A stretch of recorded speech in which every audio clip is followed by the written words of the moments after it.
Hi, I'm Pam and I'm with the Douglas County Master Gardeners, and today we're going to talk about container plants, specifically or starting out with tomatoes, and we'll talk about some other vegetables and so on. First of all, why would you use a container? There's several reasons. Maybe you don't have a lot of space. Maybe you only have a balcony or a very small yard. Your soil quality could be bad if you have like heavy clay or way loose sand and you need to amend your soil. This is it's less to amend if you put it in a container. Um, it's easy to manage if you have mobility issues. You can sit in a chair. We have these lovely benches with greens over here, that you can even stand up to, and those are containers too. And if you're not quite ready to commit to a full big garden, you can try some stuff out with some containers. Just some different things of what you could use. We've got obviously this bucket here, a mineral bucket, which is this big guy, which farmers originally this was filled with a mineral that the cows eat, and they make great planters. These don't have holes, and you want to make sure that you put some holes in them. You can get nursery pots from some of the garden centers, or if maybe you planted a plant and you saved it. Um, Raised beds, I consider those a container also. That's what I use at my house, and the soil in it is all amended. Um, Decorative pots, if that's what you have. Grow bags, which are the kind of fabric bags. They kind of look like a reusable grocery bag. Just make sure there's holes in the bottom. You want a good quarter to half inch at least, I would say. Look at like what a pot that you bought, about the size of that. If disadvantages are few, um, they need to be watered more frequently because there's a small amount of soil in there. And the space limits, like you can only get like say one tomato in here, whereas if you had a bed, you could get several in your bed. Things that can be planted in a container garden. Vegetables, you can do tomatoes, peppers, greens like lettuces and so on, radish, beets, carrots, and bush beans, pretty much anything. Herbs, some good herbs would be basil, cilantro, parsley, sage, chives, and mint. Um, whatever herbs you like, really. Flowers, you can do that for pest control. Marigolds are good for pest control. Borage, um, one good tip about borage, they are thought to repel tomato hornworms, so that's a good thing to plant if you've got a tomato plant. And then if you just want an aesthetic um, container plant. So first, we'll get into how to plant them. So your soil needs good drainage, but it also needs to be able to retain moisture. So you don't want it to sit in there wet, but you also want it to be able to drain out. Some people ask if you need stones or some sort of drainage thing in the bottom. You don't. Um, you know, I've had, there's controversy about that, and some people use pop bottles. I accidentally used compostable plastic peanuts once. That did not work well. Um, it's not necessary. One thing I do like to do is if your holes are kind of large, you can put either a stone over it or a piece of newspaper, coffee filter, something where the water can go through, but it keeps the soil from leaching out. I like to use a potting soil and compost mix, which is what's in here. Um, the the compost obviously is going to have some nutrients in it. The soil mixes often have like peat, which those are good for retaining moisture. One thing I like to do is to water the soil before you plant in it if you're in the location, because it's going to get heavy, but that just kind of helps the soil settle down, keeps any air pockets out. And so we're going to prep the plant. Um, First of all, so we have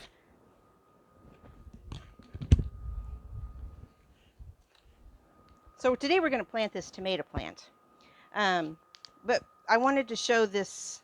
This is celery. That's another good plant that you can put in into a container. But as you can see, it's root bound, and you'd want to kind of loosen that up. And don't be scared, but you can just pick that away and loosen up that bottom. Otherwise, it could possibly retain the shape of this pot and it would never like spread out and grow well. Oops. But then with tomatoes, they're kind of fun because they're one plant that you can plant as deep as you want. And it's actually advantageous because they're going to grow roots from the stem as deep as you plant them. There's some people like to plant them sideways and then bend them up, and I don't quite get that, but that is an option. And to me, it would take up more space. So today we have a sun gold tomato. And it's got it's a little bit root bound, so we'll loosen up the roots here. And like I said, we're going to dig this pretty much as deep as we can get it.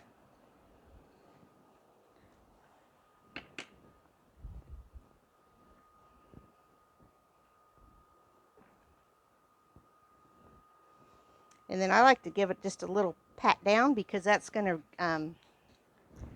get rid of any air pockets that's in there. And then of course you're going to want to water it in again. Now as this grows, I would probably trim this later, or you can do it now, it doesn't matter. So you're going to water it again, and then you're going to want a tomato cage. You know, you can just buy them at any store. You can do sticks and strings. There's anything because it will get tall and it will flop over. Just some additional tips. There are two kinds of tomatoes, determinate and indeterminate. The determinate are smaller, and they're gonna grow to a certain size, and then all the fruit's gonna ripen in a close span of time. The indeterminate can get huge, but they'll produce all the way up until frost. Just depends on what you want. Oh, tomato cage. And I put my tomato cages in right away because as you can see, this plant's pretty good sized already.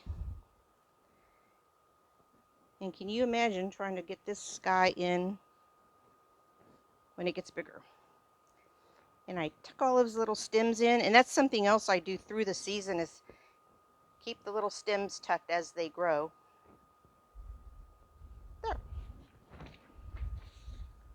There. So fertilizing tomatoes. So fertilizer, if you're going to notice on the package, you're going to see 3 numbers, and they're always in the order, well here I'll just show this, of NPK, which is nitrogen, phosphorus, and potassium. You're going to want something that this phosphorus number is the higher number. If it's too high in nitrogen, you're going to get a lot of leaves and not a lot of fruit. So if you get one that's a little higher, and it will say on there probably it's for fruits, tomatoes, whatever. But that's what you want for the fruiting plants. So diseases of plants. Listen, let me do harvesting, sorry. So when you'll still start out they're green. And as soon as they kind of start blushing, they kind of start getting their color, that's when you want to pick them. If you wait till they're fully colored, then that's kind of late and they're going to get mushy really quickly. Storage, you want to store them while they're still ripening. You want to store them on your counter. If they're fully ripe or you've cut into it, whatever, store it in your fridge. But until they are ripe, you want to put them in the fridge. And then you can warm them up to room temperature before you eat them. That would just be for better flavor. Some common tomato pests. Here's my little, I don't know if you can see this. I'll just look at it. So we have blossom end rot is a common problem with tomatoes. So you'll have this beautiful red tomato and then the bottom is all black and gross. That's a calcium deficiency. If you want to keep your calcium in your soil, now I kind of keep mine going all the time, but like you can put eggshells in here, kind of stir them in, and that really does help. Growth cracks, and that's a water thing. Usually happens when it's been dry and then gets wet because they kind of all of a sudden get too much water and start growing really quickly. We have tomato hornworms. They supposedly, if you take a black light out, they'll glow in the dark. I've never tried that, but I'm going to. I'm going to try. Um, but they're about the size of your finger. They're black. They're green and they're kind of gushy looking. And but supposedly, like borage, like I mentioned before, will help repel them. Um, I planted borage one year for some, just for bees, for pollination, and I noticed I didn't have many tomato hornworms. I thought, hey, it must be working. Um, and then there's stink bugs, which will put little spots on the tomatoes, because they just go in there and pierce it and just suck out some juices and then leave the rest of the tomato. Um, Obviously, watering. When I water, I call it drench and dry. So I water it until I see water coming out the bottom, and then let it dry out. You know, don't water every day. Water thoroughly occasionally. Um, I think that's all. You get to harvest about July, mid-July. You should start seeing your first tomatoes, and that's all I can think of. Just enjoy growing and eating.